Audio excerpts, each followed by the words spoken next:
On va faire une intervention à deux voix. Ce qui est intéressant dans notre atelier, c'est qu'on est trois entreprises très différentes avec des problématiques très différentes aussi.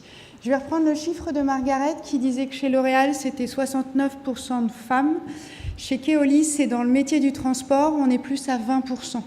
On a des enjeux qui sont extrêmement différents d'entreprises telles que L'Oréal ou telles que Sodexo sur la population.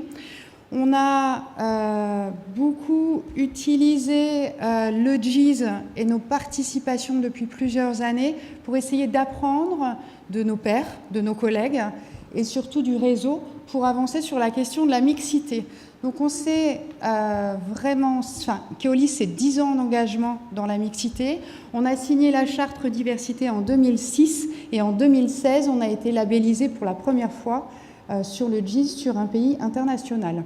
Aujourd'hui, on est dans une démarche globale où le GIZ porte l'ensemble de notre politique de lutte contre le stéréotype et on pense labelliser 9 pays d'ici la fin de l'année. C'est vraiment dans un objectif de consolidation et de structuration de notre démarche.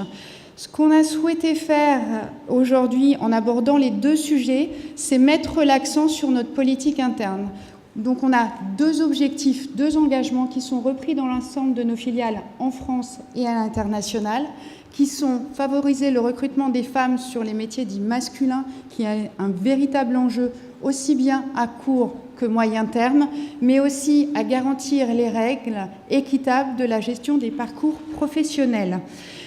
On a pris un parti qui est celui d'être assez imagé. Donc on vous propose dans un premier temps d'aborder le recrutement des femmes sur des métiers dits masculins par le biais d'une petite vidéo qui est une initiative de notre filiale australienne à Melbourne qui a mis en place un véritable parcours et un véritable événement de communication autour du recrutement des conductrices. Alors, je vais essayer de le mettre sans me tromper.